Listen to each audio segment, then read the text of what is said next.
Et bonjour à toutes et tous et bienvenue sur cette petite vidéo sur Archéomusée. Donc vous avez l'habitude, c'est avec moi Jonathan et aujourd'hui on va débriefer l'année 2023. Alors pour ceux qui ne le sauraient pas, cette vidéo est enregistrée en stream en direct sur notre chaîne Twitch comme on a l'habitude de faire, et c'est là également où vous pouvez retrouver parfois des conférences qui sont rediffusées en ligne. Voilà, alors c'est pas arrivé depuis 2022, mais ça reviendra, j'espère. Voilà. Alors, cette petite vidéo bilan, eh bien, ça va être un peu vite vu, hein, puisque cette année, il y a déjà eu pas mal de données qui ont circulé. Hein, j'ai déjà diffusé un peu à gauche, à droite les différents bilans. Alors, il faut que je retrouve mon document que j'ai mis sur les réseaux, notamment hein, mon petit document que vous voyez comment je suis bien préparé. Et forcément, avec le réseau de là où j'habite, ça met du temps. Mais voilà, en gros, il y a eu à peu près, je crois que j'ai fait 6 expositions temporaires cette année. J'ai été dans 4, 5 nouveaux musées, quelque chose comme ça, et un nouveau site. Euh, Derrière, j'ai fait trois événements en tant que reportage, enregistrement en tant que participant. Donc, je vais aller plus vite fait, je pense, sur les événements, puisque bah, c'est relativement court. Je dois l'avoir mis quelque part, mais où? Grande question. Top, top, top. 2023, je le vois pas. Ah si, JPPN. Voilà. Et top. Alors, chop. En espérant qu'il capture tout ça. Alors, chute. Bien essayé. Alors, top. Ça, c'est non. Et ça capture pas. Merveilleux. Alors, les joies du direct, hein. Non, c'est pas ce document-là. Alors, c'est celui-ci. Et, et hop, voilà. Hop là, voilà. Alors, forcément, alors, c'est toute de la manip, hein. Hop, hop, hop. Adapter à l'écran. Hop là. Bon, voilà, grosso modo. Donc, c'était une conférence dans le cadre des journées du patrimoine de pays et des moulins qui a lieu fin juin. Cette année, il y en aura encore. Celle-ci s'est déroulée au Moulin Musée de Montreuil en Saône-et-Loire. On est entre Louhans et Tournu, à peu près. Voilà, c'est une conférence qui a été donnée par Luc Jacotet de l'INRAP Bourgogne-Franche-Comté et qui est rattachée au laboratoire de chrono-environnement à Besançon. Donc qui concernait notamment les moulins et les carrières de meules en Bourgogne, même s'il a été un petit peu plus loin, etc. Donc cette conférence, dans le cadre des JPPM, était également accompagnée dans la journée de, euh, de taille, pas de taille, mais d'activité de meulerie avec une meule va-et-vient. Alors je suis pas sûr de mon terme, mais voilà, il a également animé des activités avec une meule néolithique en va-et-vient. On a sur les 2 jours, le samedi et le dimanche. Là, cette conférence avait eu lieu le samedi soir. Et voilà, il y avait pas mal de petites choses à côté. Mais voilà. Ça, c'était le premier événement. Alors, c'était vraiment une toute petite participation de ma part, hein, puisque c'était vraiment juste la conférence en elle-même euh, qui était concernée par l'activité d'archéomusée, sachant que l'après-midi, je travaille. Voilà. Hormis cette conférence, eh bien, le plus gros, bien évidemment, c'était au mois de juillet, hein. Vous voyez que je fais ça dans l'ordre. C'était en Côte d'Or, à Alésia, et c'était la guerre des Gaules 2023. Alors, je sais pas où me mettre parce que cette année j'ai fait 150 000 fichiers. D'ailleurs, je me suis rendu compte que j'avais mal compté mes photos et donc les gigas aussi parce que j'en avais mis ailleurs sur un autre fichier. Du coup, c'était biaisé. Voilà, donc on va se mettre sur les photos là, ça devrait aller. Hop, hop, hop, hop. Et. Hop, voilà. Et, et on étire. Voilà.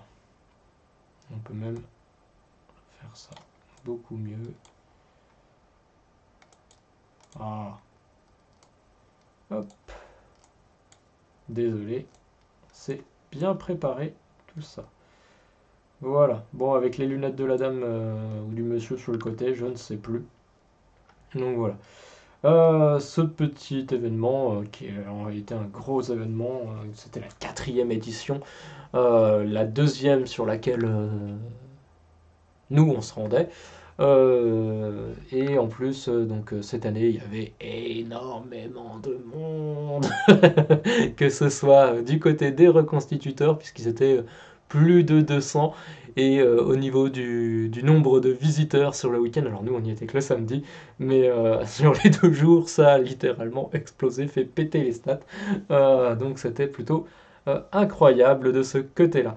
Voilà, donc on va revoir quelques petites photos comme ça. Donc là, c'était pendant l'évocation de bataille. Alors, je vais essayer de pas nous mettre les vidéos parce que ça va mettre du temps et il y en a beaucoup, mais c'est histoire de se refaire quelques souvenirs de cet événement. D'ailleurs, je salue Benjamin qu'on a vu passer en photo juste avant, qu'on va revoir probablement sur d'autres photos. On ne le voit pas sur celui-ci. Si, il est là.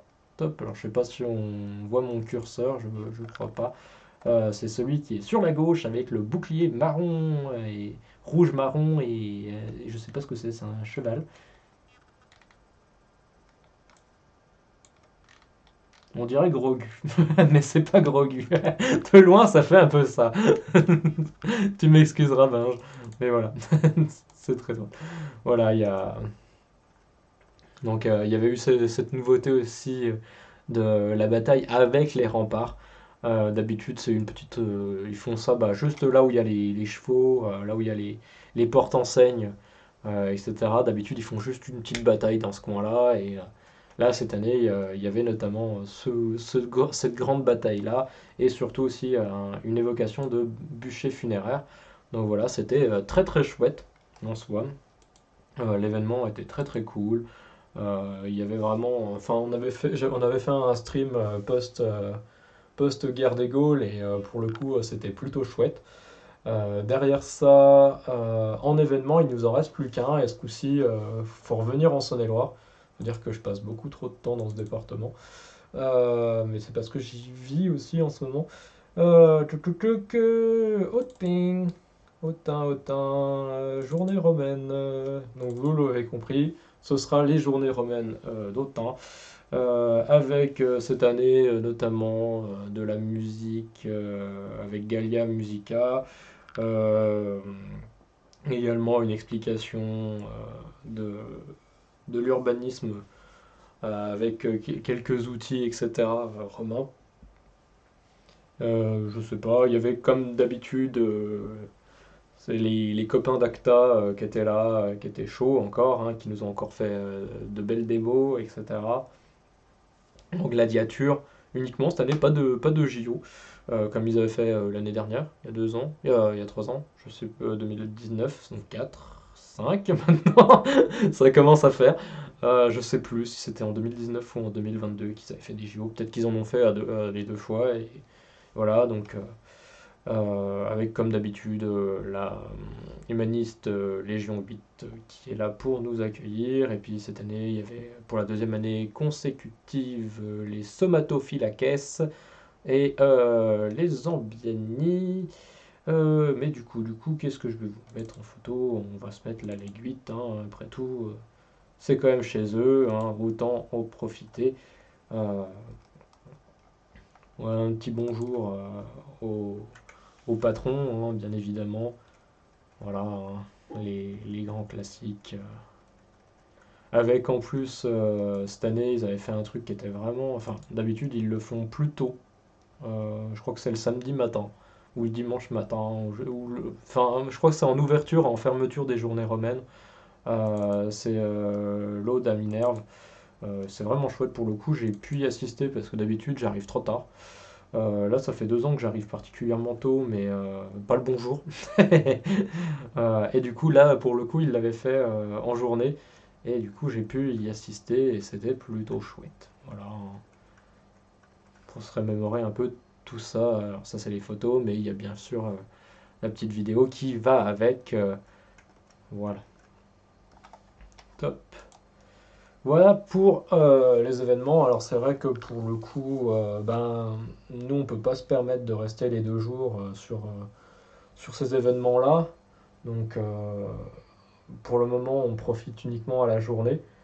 Euh, je pense cette année remettre sur le couvert Alésia. Je vais essayer. On verra bien. Euh, je vais essayer, s'il y a des journées romaines aussi, de les remettre au programme, en espérant qu'il n'y ait rien du côté taf ces week-ends-là. Euh, et à côté de ça, bah, pour le moment, il y a pas forcément beaucoup de choses qui se préparent. Mais voilà, au niveau événement pour 2023, il faut dire que Alésia c'était énorme, hein, encore une fois, hein. La guerre des Gaules, gros événement, même si c'était un peu plus compliqué de faire des photos, etc.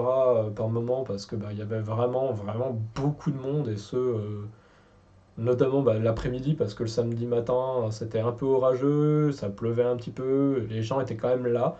Il y avait quand même déjà du monde, je trouvais, et par rapport aux années précédentes et à l'année dernière plutôt. Mais sinon, à côté de ça, bah, c'est vrai que le samedi après-midi, pour les présentations des armées, des armes, etc., soit il fallait être là très très tôt, soit il fallait pouvoir se poser là où les gens voulaient pas se mettre. Donc c'était un poil compliqué là-dessus. Ah, très bien, j'ai été déconnecté du stream, j'espère que ça reviendra. Voilà.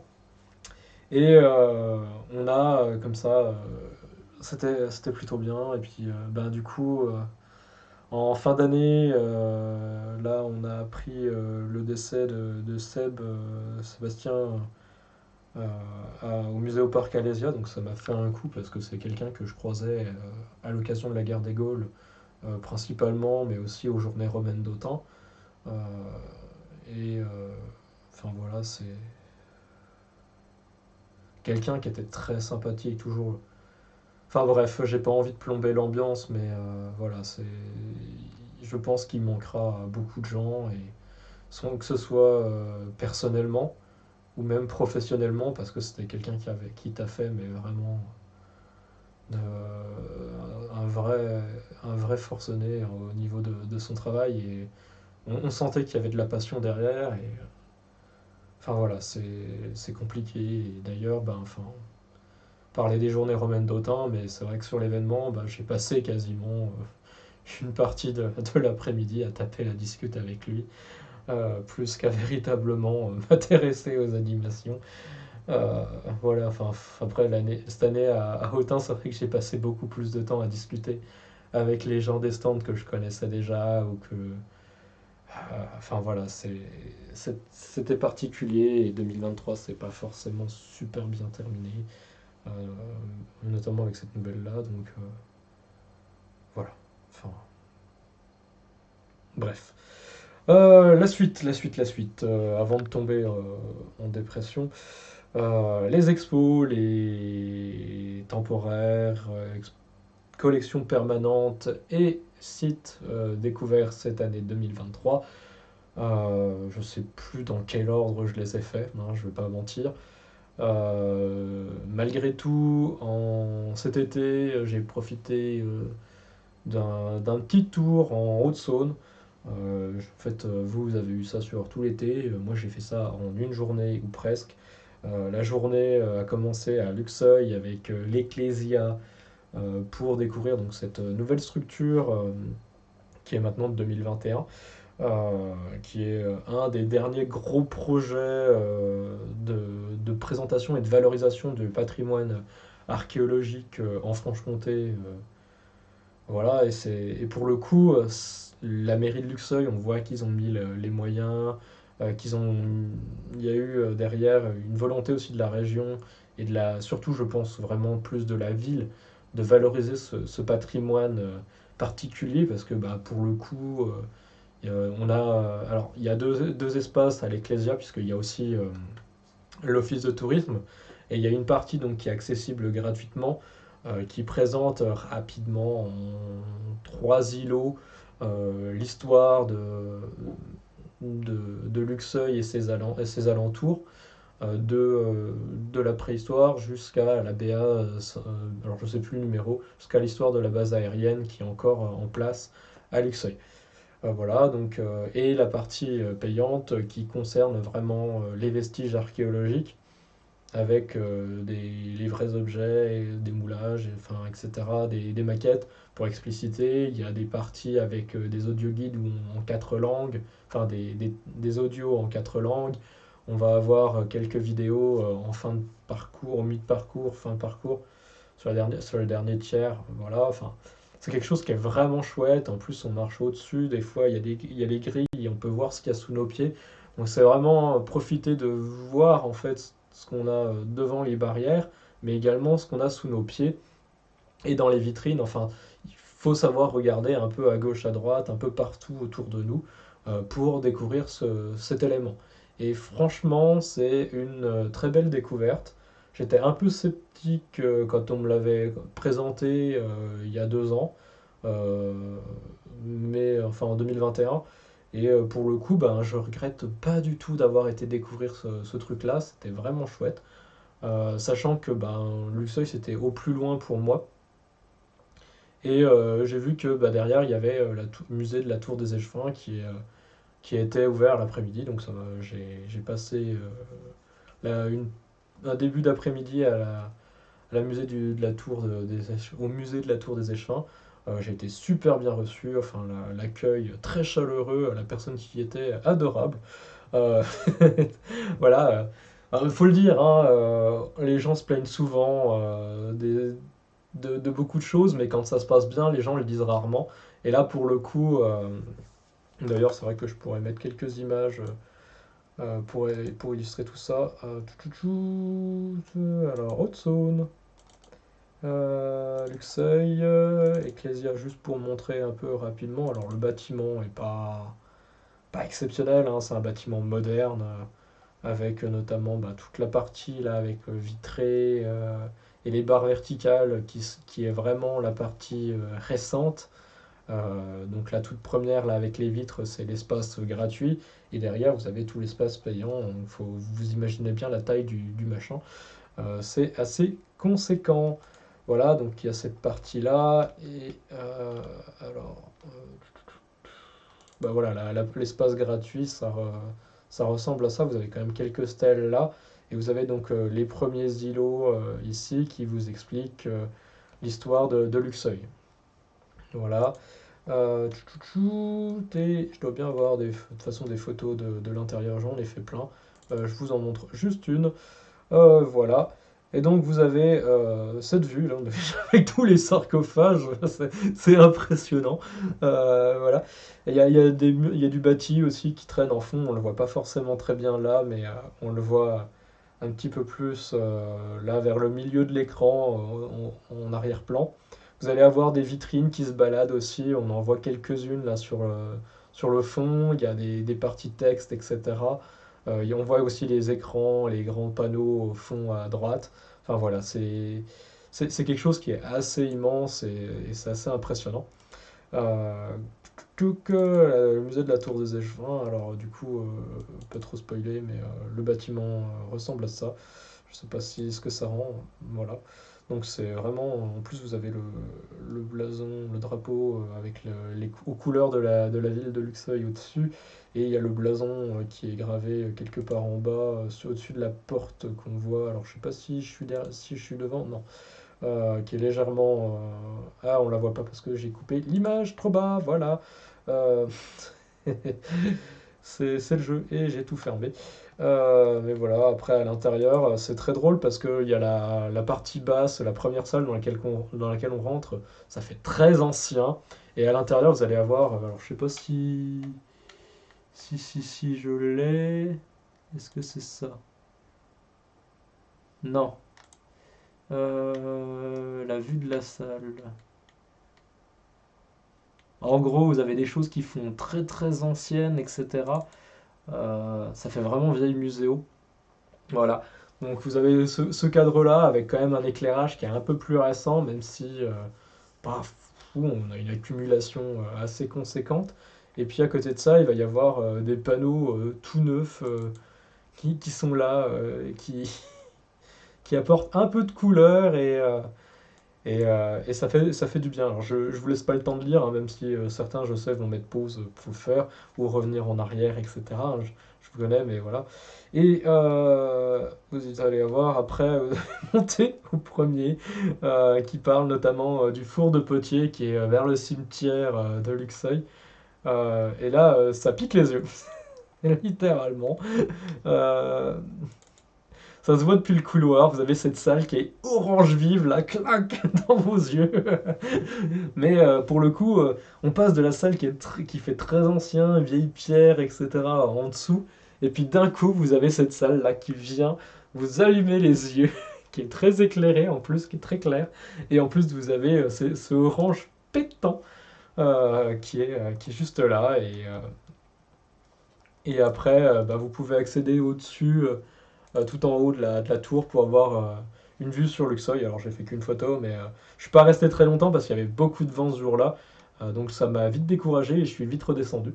Mais voilà, ça vous donne un ordre d'idée de la vue depuis le sommet. Sachant que du coup j'ai parlé du four de Potier vers le cimetière. Donc c'est un bâtiment qui est comme ça, qui couvre tout. Euh, Il y a des vitres un peu tout autour, ça permet de voir un petit peu, mais pour le coup, il est ouvert que pour quelques occasions, genre journée du patrimoine, de l'archéologie, journée européenne. Enfin voilà, c'est pas non plus. Donc on peut faire quelques photos à travers, hein, mais ça casse pas trois pattes à un canard, hein. Voilà, hein, top, hein, ouais. Et puis il y a ces petites passerelles là qui permettent de circuler au-dessus, à l'intérieur. Malheureusement, bon, c'est une structure qui n'est pas super bien entretenue, qui est souvent cassée, j'ai l'impression, par des gens. Donc c'est un peu dommage, mais en soi, ça existe, il faut le savoir. Et je pense que de faire un petit tour à une occasion, genre journée du patrimoine ou journée européenne de l'archéologie, euh, ça peut être le cas de faire un petit tour à l'intérieur et d'avoir des explications plus que les quelques panneaux qui sont autour.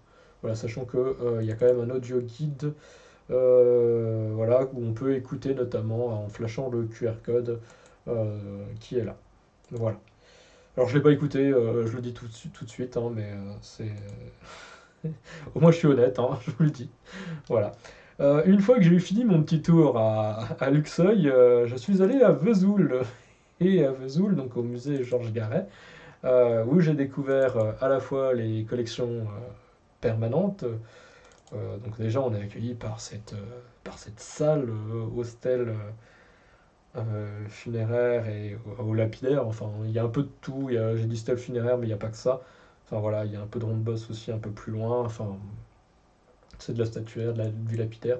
En tous les cas, donc c'est un musée qui est gratuit, hein, profitez-en. C'est- Et perso, j'y étais passé surtout pour aller voir l'exposition temporaire sur hop, je sais pas si ça va couper l'image. Ouais, ça coupe. Alors. Aïe aïe aïe aïe aïe. Hop hop hum. Hop là. Voilà. L'exposition sur les villas de Port-sur-Saône et de Fleurville vers Mâcon. Donc c'était une expo panneau co-organisée avec l'INRAP. Donc voilà, l'expo était sans plus. Après c'est une expo panneau, hein, je pensais pas au départ. Je m'étais mal renseigné pour le coup, hein, ça arrive, ça arrive. Mais d'habitude, je me renseigne plutôt bien sur les expos, etc. Et là, pour le coup, je suis passé un peu à côté. Elle était assez courte en durée, hein, vous voyez, 7 juin, 31 août. Donc il a fallu que je speed pour y aller. Et j'ai terminé ma journée en Saône-et-Loire, en Haute-Saône, par Grès. Alors, le musée Baron Martin à Grès, le... alors ça c'est une des entrées par lesquelles on accède. Alors je sais pas si c'est la seule, mais voilà. Pour le coup, c'est. Alors je sais que je suis arrivé 1h15, 1h30 avant la fermeture, ce qui laisse largement le temps en principe de faire une visite, hein. Mais c'était pas a priori du goût de la personne de l'accueil, sachant également que, enfin, c'est là clairement où j'étais le moins bien reçu. Sur les 4 musées faits dans la journée. Je sais pas parce que si c'était un dimanche, après-midi, enfin, c'était compliqué. Et même après, quand j'ai voulu prendre un catalogue, en fait, donc il y avait personne pour. J'aurais pu partir avec le catalogue, sauf que bon, bah, bien sûr, en honnête personnage que je suis, j'ai été chercher la personne qui était en train de discuter, je sais pas trop quoi faire d'autre, avec tout plein de gens dans la cour du musée pour pouvoir payer mon livre. Mais voilà, et en gros, la salle d'exposition ressemble à ça. Euh, pour ceux qui connaissent le musée des Beaux-Arts de Besançon, vous reconnaissez bien sûr le taureau à 3 cornes qui est devant ici, qui est un moulage. Du coup, ici à Grès, donc on a quand même cette cave assez jolie en soi, qui est juste une partie des collections, puisqu'avant on pouvait aller sur la gauche, il y avait d'autres salles, a priori.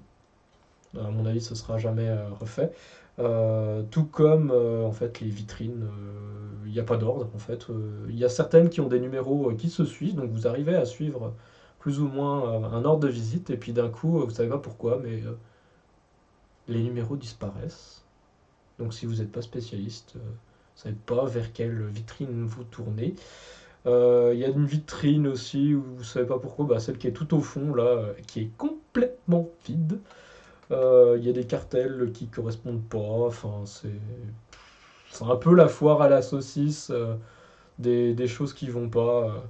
Je me demande si j'ai pas eu un exemple en photo.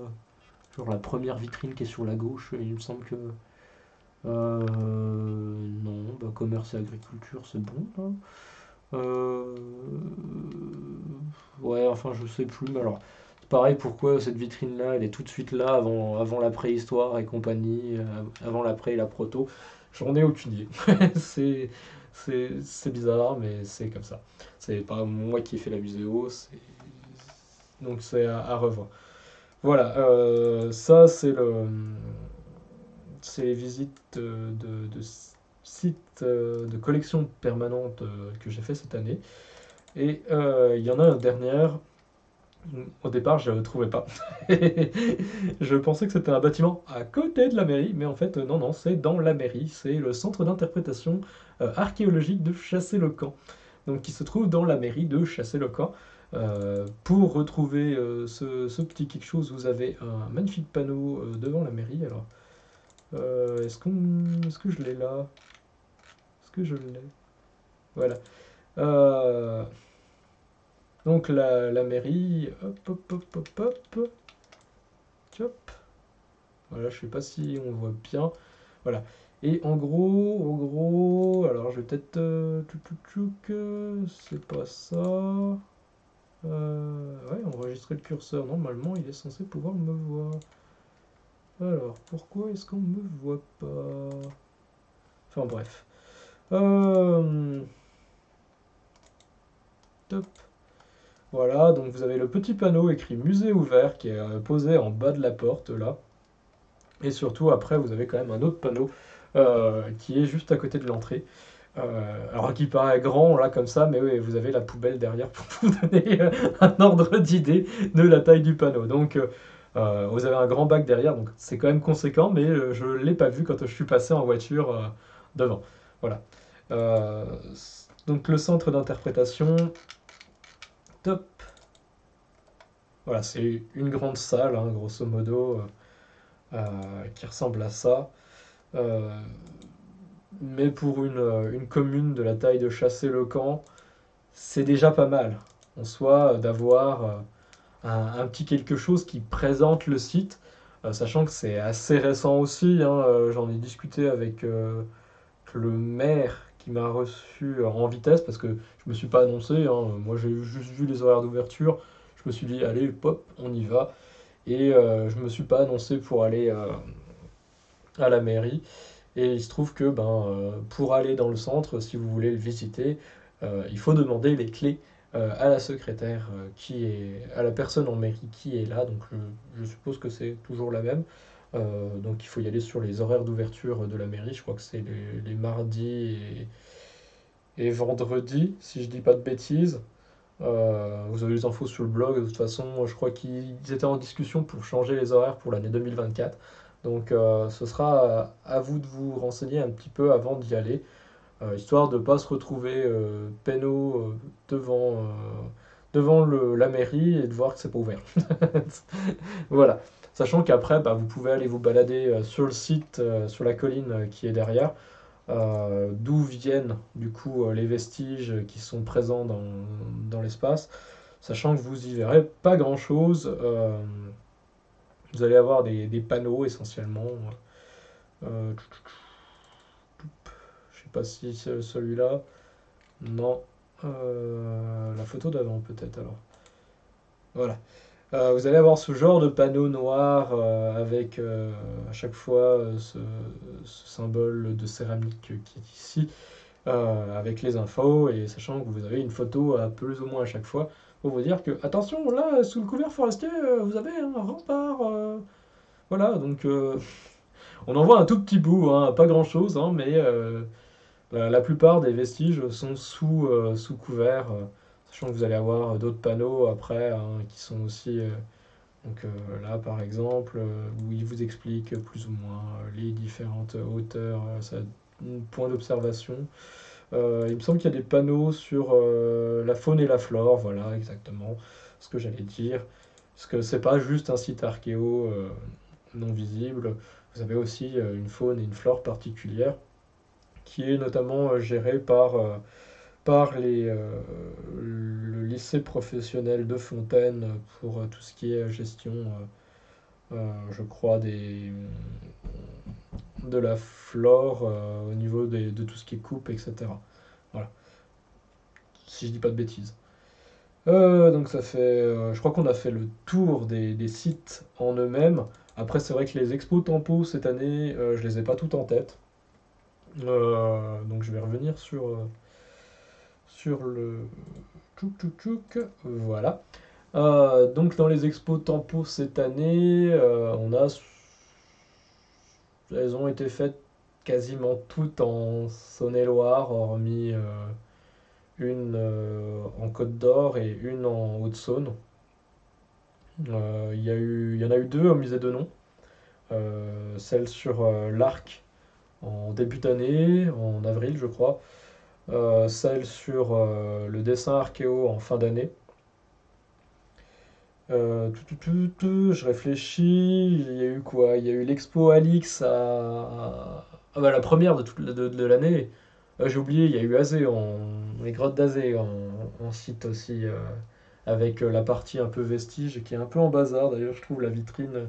Il y a une vitrine sur le côté qu'on croise qui est tout mélangé. Débrouillez-vous. Trucs en bronze avec les trucs en bronze, mais sans forcément les infos. Enfin, de mémoire, hein, faudrait que je remette les photos, mais il y a eu. Puis après, il y a la grotte Géole, mais c'est sympa, mais sans plus. Et la grotte archéo, ce qui est impressionnant, c'est les ossements d'ours, hein, clairement. On peut pas faire de photos dans les grottes, donc c'est pour ça que vous en avez pas sur le blog, ni je peux pas vous en montrer non plus. Il y en a quelques-unes sur le site des Grottes d'Azé. Donc si ça vous intéresse, vous pouvez aller faire un petit tour sur le site. Donc actuellement, d'ailleurs, elles sont fermées en hiver, hein. Elles réouvriront, je pense, au printemps, en, en avril, je pense, pour les vacances. Mais voilà. Tout que je réfléchis, il y a eu Solutré en première visite cette année, au mois de mai.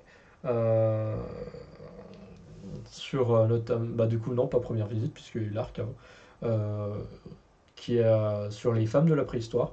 Donc les Vénus, les motifs aussi potentiels de vulves et compagnie en gravétien. Enfin, pour le coup, l'expo est très très bien. Elle avait été remise au goût du jour. Malheureusement, il y a quelques soucis techniques, mais ça, on y était le lendemain, je crois, ou 2 jours après le vernissage, et il y avait déjà des cartels qui se décollaient dans la première vitrine. Euh, je vais rien dire, hein, parce que je sais les soucis que c'est, et clairement, nous, on a des soucis aussi où je suis, donc voilà, c'est compliqué. Mais en soi, voilà, il y a tout ce côté-là qui était présent. Mais la seule vraie déception en fait, de cette expo, c'est que c'est beaucoup de facsimilés. Il y aurait pu y avoir, je pense, une ou deux pièces véritables. Euh, Après, on va pas chipoter, hein, parce que bon, vu le nombre de pièces présentées, euh, ça aurait fait un paquet d'autorisations à demander pour avoir les vrais pour certaines. Et notamment qu'il y en a qui viennent, qui sont des représentations de Vénus de Sibérie. Donc autant dire que celles-ci, pour les avoir aujourd'hui, ça aurait été compliqué. Mais l'expo est vraiment bien et les panneaux sont très bien foutus. Enfin bref, je sais plus quand elle se terminait, mais si elle n'est pas finie, foncez la voir. Mais je crois que c'était que 2023, hein, de mémoire. Voilà. Donc j'ai parlé des deux à Chalon, celle de Solutré, celle du musée au parc à Lix et celle de Port-sur-Saône et Fleurville. Je crois que j'ai fait le tour des expos Tempo. Cette année, ça n'a pas été. C'est pas 2022, quoi. 2023 n'est pas 2022, hein. Les années se suivent mais se ressemblent pas, hein, comme on dit, hein. 2024, j'espère pouvoir en voir un petit peu plus. Mais ça va dépendre de plein de choses. Déjà, je sais que Bibract, leur salle d'Expo Tempo est en travaux, donc ça ne sera pas pour tout de suite.